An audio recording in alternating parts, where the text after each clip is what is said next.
Hello ඉතින් කොහොමද කට්ටිය? අද අපි කතා කරන්න යන්නේ Adobe Photoshop වලට අලුතෙන්ම ඇවිල්ලා තියෙන ෆීචර් එක ගැන. මේ ෆීචර් එක තමයි Object Rotation tool එක. මේ tool එකෙන් අපිට පුළුවන් ඕනම ෆොටෝ එකක් අරගෙන ඒ ෆොටෝ එක ඇතුලේ තියෙන ඔබ්ජෙක්ට් එක අපිට අවශ්‍ය විදිහට 3D ස්පේස් එකේ රොටේට් කරලා එහෙට මෙහෙට කරලා අපිට ඕනේ කරන විදිහට කම්පොසිට් එකක් කරගන්න.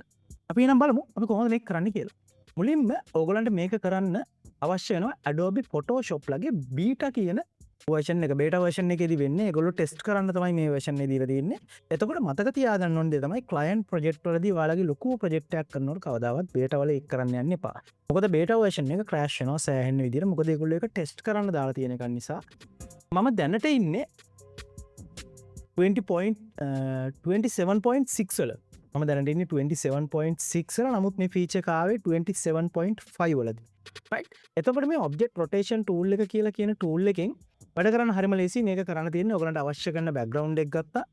ඊළඟට අපි උදාහරණයක් විදිහට මේකට කාය එකක් drag and drop කරමු. මෙන්න මේ විදිහට ගෙනලාම කාය එකක් drag and drop කරනවා. දැන් මට ඕනේ මේ කාර් එක මේ පාරේ එන විදියට හදන්න. හැබැයි මේක පොඩි ප්‍රශ්නයක් තියෙනවා. මේ කාය එකේ shot එක අරන් තියෙන පැත්තේ angle එකත් එක්ක ගත්තාම මේක පොඩ්ඩක් අමාරුයි. අනිත් එක තමයි ඔයගලන්ට මේක ඉස්සර කරනවා නම් මේකේ background එක remove කරලා මේක transform වලට දාලා work කරලා හෙට කරකවලා මෙහෙට කරකවලා තමයි මේක හදාගන්න තිබ්බේ. නමුත් දැන් අපිට Adobe Photoshop වලින් අලුතෙන් feature එකක් දීලා තියෙනවා. මේක AI feature එකක්. right. මේ අපිට අලුතින් දීලා තියෙන feature එක තමයි rotate object. මේක නැත්තම් object rotation tool එක. මේකෙදි අපිට පුළුවන් මෙන්න මෙතන අපේ contextual buy එක එනවා. මේ buy කියනවා rotate object කියලා එකක්. ඔයා හිතන්න ඔයාගේ ඒක නෑ කියලා.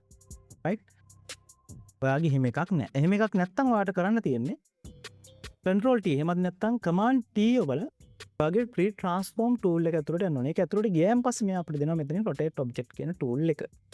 ඊට පස්සේ ඔයා මෙතනින් ගිහිල්ලා මෙන්න මේ rotate object කියන tool එක උඩ click කරාම ඒ button එක උඩ click කරාම එයා ඒ photo එක අරගෙන ඒකේ background එක remove කරලා ඔයාට දෙනවා low res file එකක්. low res file එකක් කියලා කියන්නේ resolution එක ගොඩක් අඩු කරපු 3D object එකක් වගේ file එකක් දෙනවා. අපි මේ low resolution file එකෙන් තමයි අපිට අවශ්‍ය විදිහට මේක position කරගන්න ඕන.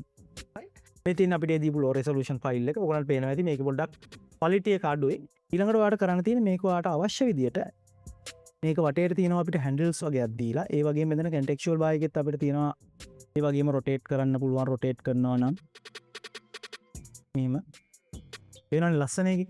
නැත්තම් tilt කරන්න පුළුවන්. උඩට පල්ලෙහාට tilt කරන්න පුළුවන්. මේ දැන් එන්ජින් එක වගේ පැත්තක් ගත්තාම මෙතන පෙන්වන්නේ නැහැ. නමුත් එයා create generative AI එකෙන් ඒක හදා ගන්නවා. right.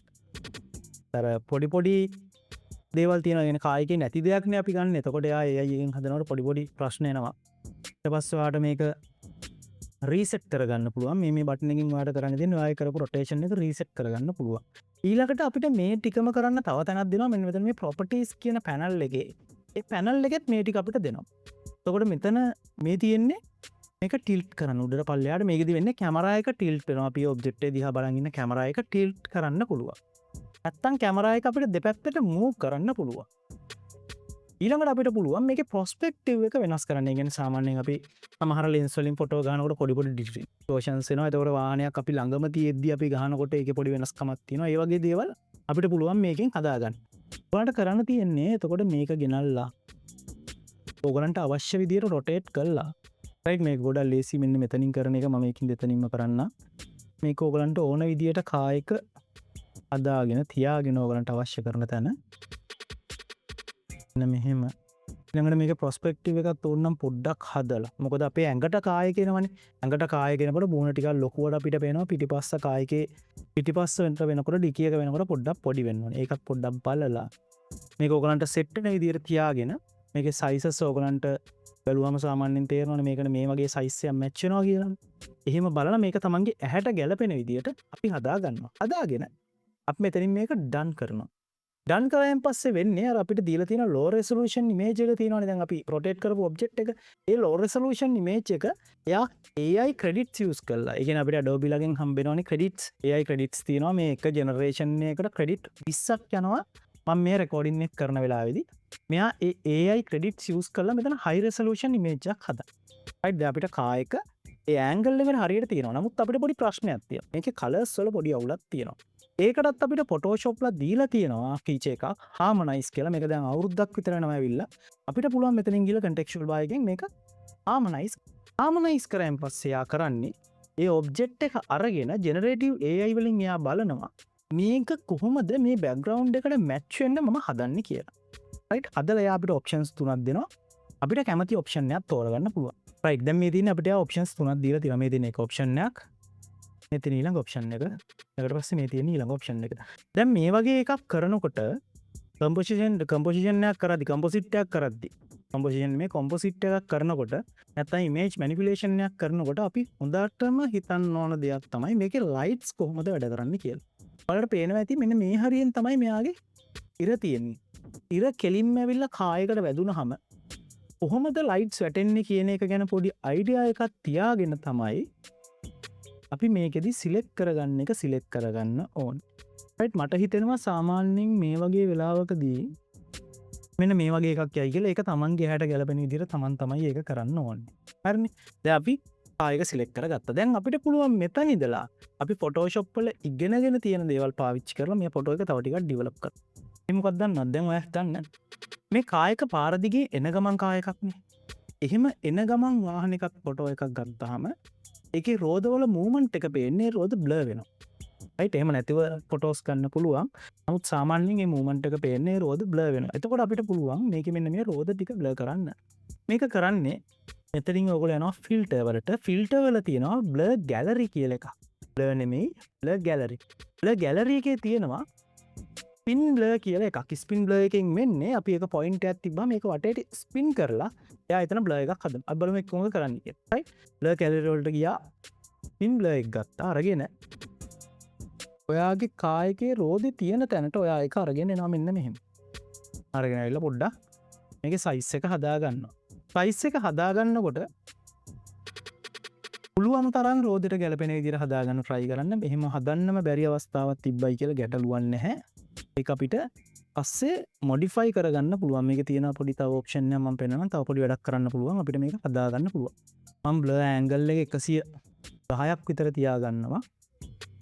ඊළඟ මෙතනටත් තව blur එකක් දා ගන්නවා. right මෙන්න මේ විදිහට spin blur එක අපි හදා ගන්නවා. අපි මේ composition එකක් කරනකොට try කරන්න ඕන දේ තමයි ඒ දේ ඇත්තට සිද්ධ වුණාද කියලා මිනිස්සුන්ට හිතෙන විදිහට ෆොටෝ එකක් හදන එක. මේ ආයකක් හදනවා වගේ කියන්නේ ඉතාලම පුංචි වැඩක්. මේ blur එකත් ඔයගලන්ට පොඩ්ඩක් අඩු කරන්න පුළුවන්. මෙතන ටිකක් වැඩි වගේ මගේ blur එක අපි 35ක් වගේ දාගමු. මොකද රෝදේ තියනවාද කියලා හරි පේන්නේ නැහැ. 35ක් වගේ දාලා අනිත් එක තමයි මතක තියාගන්න කායකක රෝද වලට වගේ ස්පින් බ්ලර් එකක් වගේ දෙයක් දානවා නම් හොඳට මතක තියාගන්න කාර් එකේ රෝද දෙකම එකම ස්පීඩ් එකකින් තමයි කැරගෙන්නේ. එතකොට ප්ලස් දෙකක් දාන්නේ නැහැ. සාමාන්‍ය එක බ්ලර් එක තමයි දාන්නේ. දාලා ඔයාලට පුළුවන් මෙතනින් මේක ඕකේ කරගන්න. ඕකේ කරගත්තෙන් පස්සේ මේක වැටෙන්නේ ස්මාර්ට් ෆිල්ටර් එකක් විදියට. ස්මාර්ට් ෆිල්ටර් වල තියෙන විශේෂත්වය තමයි අපිට ස්මාර්ට් ෆිල්ටර්ස් වෙනස් කරගන්න පුළුවන්. පස්සේ ගිහිල්ලා එඩිට් කරන්න පුළුවන්. ඒ වගේම ස්මාර්ට් ෆිල්ටර් එකක් වැටෙන්නේ අපිට මාස්ක් එකක් එක්ක. ඒතකොට අපිට පුළුවන් මාස්ක් එකකින් මේක අයින් කරගන්න. අපි ගිහිල්ලා බ්‍රෂ් එක ගන්නවා. අරගෙන බ්‍රෂ් එකේ කලර් එක බ්ලැක් කරගන්නවා. මෙන්න මෙතන තමයි කලර්ස් දෙක තියෙන්නේ. මෙතන වෙන මොනවා හරි කලර්ස් තියෙනවා නම් D අකුර ඔබන්නේ කීබෝඩ් එකේ. එතකොට එතන තියෙන කලර්ස් ටික රීසෙට් වෙනවා. ඊළඟට අපි කළු පාට තෝරගෙන පේන් බ්‍රෂ් එකෙන් පේන්ට් කරගන්නවා. ඊට පස්සේ මෙතනක් තියෙනවා. අපි මෙන්න මෙහෙම මේ බ්ලර් එක අවශ්‍ය නැති තැන් ගන්නට හදා ගන්න.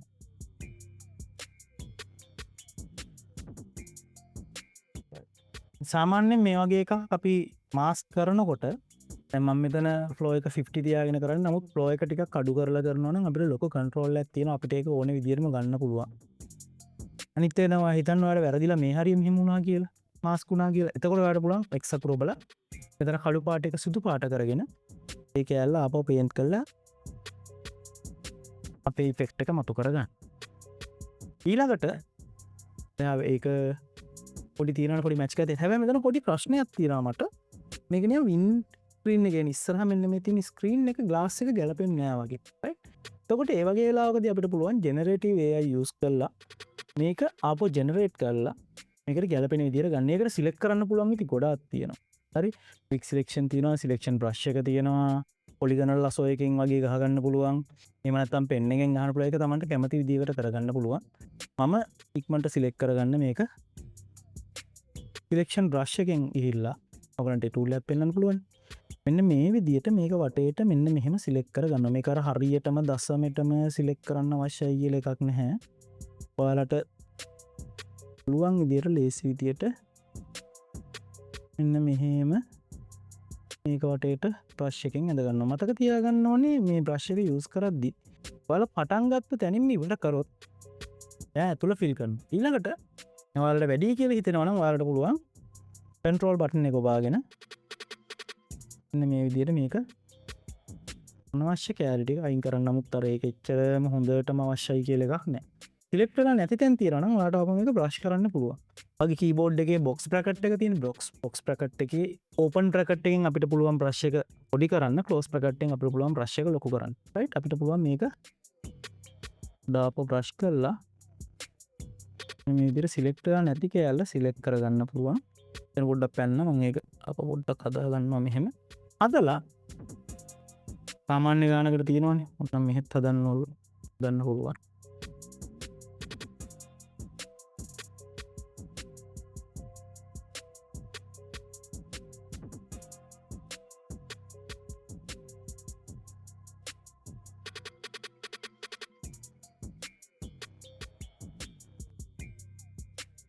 මේ විදිහට පොඩ්ඩක් ඒක හදා ගන්නවා. හදාගෙන ඔයාට පුළුවන් මේකට ජෙනරේටිව් ෆිල් එකක් දාන්න. අපි ජෙනරේටිව් ෆිල් එකක් දාන අපි කියනවා මේක රිෆ්ලෙක්ටිව් වින්ඩ්ෂීල්ඩ් කියලා. රයිට්? අනිත් එක තමයි මතක තියාගන්න මේ වගේ තැනකදී මේ ජෙනරේටිව් ෆිල් කියන එක සෑහෙන්න අපි කරන වැඩෙත් එක්ක අපි පාවිච්චි කරන මොඩල් එක බලපානවා. මේක මේ විදිහට කඩලා තියෙන්නේ තාම බීටා වල විතරයි. Photoshop ඒ normal අපි use කරන standard එකේ ඕක නැහැ. beta version එකේ තියෙන මේක ඊළඟ update එකේදී Photoshop වලට එයි. මේකේදී අපිට models දෙක කඩලා දෙනවා. partner model එක වෙනම කඩලා දෙනවා. Adobe ලගේ model එක වෙනම කඩලා දෙනවා. මේ දෙකේ තියෙන ලොකුම වෙනස තමයි ඔයගොල්ලෝ Adobe ලගේ තියෙන model එකකින් වැඩ කරනකොට යා generative fill එකට ඔයාගේ මුළු පින්තූරෙම ස්කෑන් කරනවා. මුළු පින්තූරෙම අරගෙන ඒකට ගැලපෙන්න තමයි එයා හදන්නේ. නමුත් අපි partner models එක්ක වැඩ කරනකොට උදාහරණයක් විදිහට ගත්තොත් එimhe Flux එක හරි Gemini GPT මේ ජොයෝගේ මොකක් හරි partner program එකක් එක්ක අපි වැඩ කරද්දි වෙන්නේ ඒ selection එක විතරයි එයාලා consider කරලා එතන generation එක කරන්නේ. ඒතකොට මේ වගේ වෙලාවකදී ඔයාලට ගොඩාක් හොඳයි යන්න පුළුවන් නම් Adobe ළඟ තියෙන Firefly model එකට මම ගිහිල්ලා fill and expand එකෙන් දාගන්නවා. දාලා මම මෙතනින් මේක generate කරනවා. generate කරාම වෙන්නේ මෙයා මේ තියෙන windshield එකේ ඒ අපි select කරලා තියෙන area එක අරගෙන මේ මුළු පින්තූරෙම scan කරලා ඒ පින්තූරයට ගැලපෙන විදියට windshield අපිට දෙනවා. සාමාන්‍යයෙන් option 3ක් විතර අපිට දෙනවා. right? දැන් අපිට option 3ක් දීලා තියෙනවා. මේ තියෙන එකක්, මේ තියෙන තව එකක්, මේ තියෙන එකක්. අනිත් එක තමයි මතක තියාගන්න AI generative එක වැඩ කරනකොට සමහර ලාවට පොඩි ප්‍රශ්න එනවා. ඒකින්ද අපි ගන්න එක හරියට බලන්න ඕනේ. වගේම අපිට දෙපාරක් තුන් පාරක් හදන්න වෙන්න පුළුවන්. ඒකට අපිට බෑ සම්පූර්ණ පින්තූර පිටින් අරගෙන ජෙනරේට් කරන්න කියලා දෙන්න. මොකද ඒකට අපිට අවශ්‍ය කරන කන්ට්‍රෝල් එක නෑ. ඒකින්ද අපිට අවශ්‍ය විදියට AI එක යූස් කරන එක තමයි අපි අතේ තියෙන්න ඕනේ දේ. right? අපි බලමු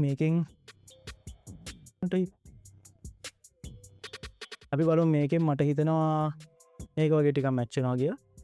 ඒක වගේ දාගන්න. right? මේ තියෙන්නේ අපේ හදපු කෑල්ල.